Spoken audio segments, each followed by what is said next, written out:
Welcome to Miss.sheeena's world. Don't forget to like, share, and subscribe. And if you don't know, I was in prison with Mackenzie Shirilla. Don't believe me? Hold on, I got you. Let's fact check. So we got Miss Shirilla here, institution, Ohio Reformatory for Women, admission date, August 31st, 2023, okay. Now we have me, institution, Ohio Reformatory for Women, admission date, April 10th, 2024. All right, got that clear. Let's talk about the documentary that just came out on Netflix, The Crash, about Mackenzie, because oh my god, do I have some shit to say. Foremost, I want to shout out Netflix for making it and filming it in a way that is very, very evident to make Mackenzie and her family look like complete dumbasses. When I was in prison with her, it was at the beginning of her sentence. And the Mackenzie that came on to the Netflix was not the same Mackenzie that I witnessed in prison.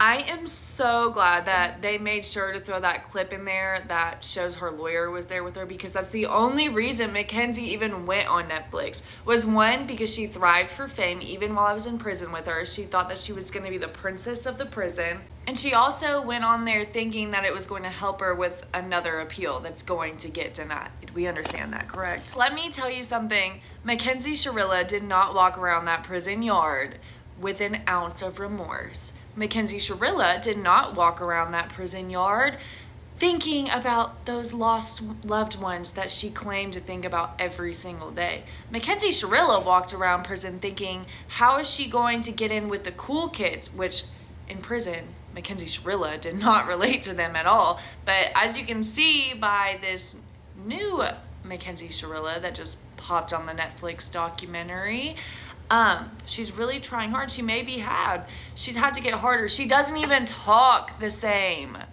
The way that she talked in this documentary is not even how her voice sounds. I'm just being honest.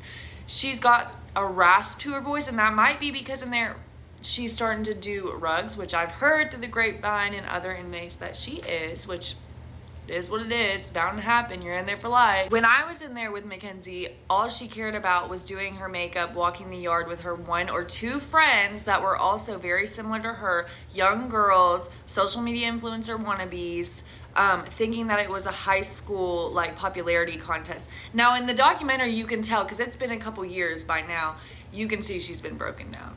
You can see that she was starting to hang out with the lifers, which are more, I don't want to say institutionalized, but yeah, institutionalized and like harder, I guess you could say, and clicked up with each other. And you can tell just by the looks, and I hate to be like whatever, but as somebody who was in prison and in prison with her, you can tell.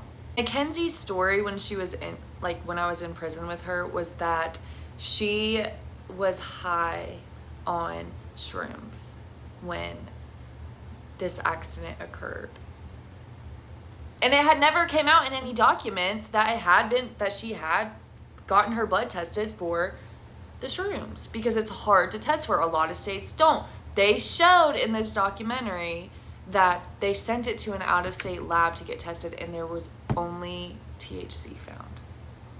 So now, like, girl, I already knew that you were lying, but now it's like you're just making up a huge story with no evidence to even try to back you up, so you look even more guilty. You don't care, like, that you took these lives. She walked around, never saw her cry. Are you kidding me? If I was in there, she walks around thinking she's gonna get out. Now, like I said in this documentary, after her appeals getting denied and stuff, I think it's kind of dawning on her that, baby girl, you're finna sit down. You better get in where you fit in, Shirilla. And Dom, and if you think Mackenzie going to prison was the end of her being in toxic relationships, let me tell you something. She was in like 4 in the short span that I was in there with her inside the prison walls. She thrives for that. She lives for that. And her mom, I'm sorry, Mackenzie was like full-fledged, old enough to know what she did, but her bozo ass parents fed into this 100%. Even in prison, Mackenzie's batshit crazy mother was funding her prison lifestyle and making it as comfortable as possible. Mackenzie had everything you can imagine inside prison and more. all the makeup, all the like limited item stuff that like you have to buy, Cash App this, Cash App that. Mackenzie had it. Her mom enables her. Her family enables her like no other. They see no wrong. They're delusional, and Mackenzie has to get it from them. And then the saddest part of it all, which is already evident, is like, of course Dominic and of course Davian, both of them. And if you notice, and I can say this as a mom myself, the mothers of either one of them like refuse to be on any of these. But Mackenzie's mother never turns an eye to a chance to be on social media, on a podcast, on a documentary when it comes to Shirilla, because she could care less about those victims. Mackenzie's gonna have a hard life. They don't have any air conditioning in prison and no RW. It's gonna be a hot summer. And she's got 15, and baby, she's not gonna get parole on that first time. She's in there bullshitting. People have told me, it's in her records, her disciplinary reports. They're not gonna give her that. Her victims' families are going to show up. It is going to be shown in her next appeal that the clip where she is literally asking her lawyer, do you think I did too much? Do you think I don't want to be forcing it too hard? Like, girl, this is an act to you. You're just trying to get out and you're not going to. It's ridiculous. I have so much more like lore and tea when it comes to being in prison with her. But my mind is spinning and I don't want this to be a 20-minute video, so I'll probably make a second part. But that's my take on the Crash Netflix documentary from somebody who was in prison with Shirilla the kid. I know crazy when I see crazy. And Natalie, Mackenzie's mama, is crazy as fuck. I feel like Mackenzie's mom was already on a slippery slope, but once her daughter was sentenced, that sent her on a downward spiral, because there is no way you're still to this day fighting for that girl's innocence. And I seriously believe that if Natalie could trade places with her daughter, if she could have told the police officers that it was her that was driving and she unalived Davion and Dom, she would have did that. Just help me understand something, Mackenzie. If you don't remember a damn thing when it comes to this wreck, you have amnesia and you have pot, which, by the way, I had an ex-best friend that had pot. I'm not saying that people don't black out with pots, but that wasn't the case with my friend. You don't remember a damn thing as it pertains to this wreck, but you do know for a given fact that this wasn't done with any malicious intent. I believe if these families had a shred of doubt that Mackenzie did not do this, they would not be prosecuting her. Natalie and Mackenzie was not taking this case serious. There is no way in hell that you know for sure that you have this underlying medical condition and you not bring a medical professional to testify on your behalf. We're just supposed to trust the fact that your mom is telling the truth. And then most importantly, while you've been locked up, I would like to know, have you had any of those blackout spells? I've been watching these investigations long enough to know that that's the first line of defense for these people. It's always they blacked out. And okay, let's say that you don't have a medical professional to testify on your behalf. What about the school? This isn't something that just goes away. Surely your principal, your teachers, other students have seen you pass out. Or you had some sort of an emergency that you had to go see the school nurse. Or the school nurse must have something on record. The way Mackenzie's mom, Natalie, got in front of the judge and pled for her daughter's life and damn near forgot that there was a second victim. The way that Steve is trying to downplay, well, what if this was your child? Unlike you motherfuckers, we will hold our kids accountable. And the way you guys are pleading for your daughter's life is the same way. And the energy y'all should have put in when the principal or the teachers was calling y'all and telling y'all that they had a problem with Mackenzie at school. Instead, you looked at her and asked her, Steve, did you do it? She said no, and you left. There's not a doubt in my mind, allegedly, and this is a speculation, and this is my opinion, not to persuade or convince anybody of their own judgment. I believe Mackenzie was doing as she was taught. We can sense the misery on you, Steve, before you even step in the room. Those two will go out defending Mackenzie. Salt Lake City Police Department, why don't you take some notes from the Ohio prosecutors and the police department in Ohio, who really dissected the Mackenzie Shirilla capital M word, because we know that shit wasn't by accident. Ohio police actually did their job and got the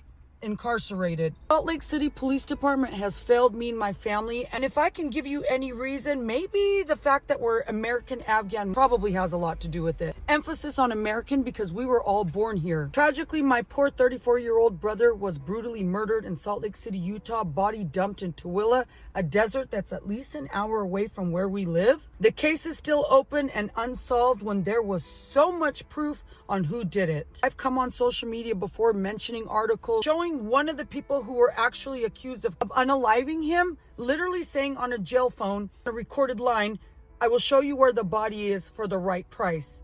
Yet they still didn't prosecute that girl. But guess what? Karma did its thing, because the year after he got murdered, guess where she was found? In a dumpster. I don't really watch much TV, but I went and watched the Mackenzie Shirilla, and I was like, okay, look how they go and dissect this case up to the point where they're taking the battery or whatever out of the car and seeing so much detail to see that the car was being put in neutral and drive, no brakes being used. I mean, this car was getting more dissected than a murder case in Salt Lake City that has to involve with my 34-year-old brother.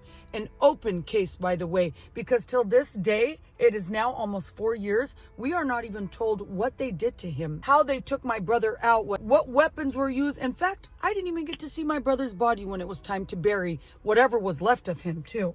It's so hard to contain my emotions, and Lord knows when I watched the Netflix documentary called Crashed, how my emotions were just overwhelmed. Mind you, I have so much PTSD due to my brother's murder. It's another reason why I left my home state, Utah, and moved to California. I'm so disappointed in the Salt Lake City Police Department for leaving this case open still and not solving it by now. How about we dissect the case the same way we've been dissecting every white person's case? I'm glad to hear this girl got convicted, but come on, can we do something about the murders that took my brother's life? I always have to hold back tears because I break down every time I make a video, and I don't make enough because you know what? As a mother of 6, I got to continue my life. I got to continue to provide and take care of my kids. But damn, when I watch something on Netflix like this, whether it was a Gabby Patino and now this case for the poor young teenagers that lost their life to something crazy, I just can't help but come on here and say, can we solve my brother's murder case? Can TikTok and Netflix do something about our open case? Because Salt Lake City ain't doing enough. Knows if I didn't leave that state, commotion would have been happened long ago, and I had already stirred the pot because I want answers. My family deserves answers. My parents deserve answers. And above all, my unalived brother 6 feet under deserves justice. Salt Lake City Police Department, I'm going to need to have a talk with you and go hire Ohio's police department to help you solve the case, because clearly you don't know what the fuck you're doing in this. Okay, it's time to address the crash on Netflix. Dr. Leslie, forensic psychologist, is Mackenzie a psychopath? 5 seconds, that's all it took. No brakes, and the accelerator pinned the floor at over 100 miles an hour, straight into a concrete wall and 2 boys dead.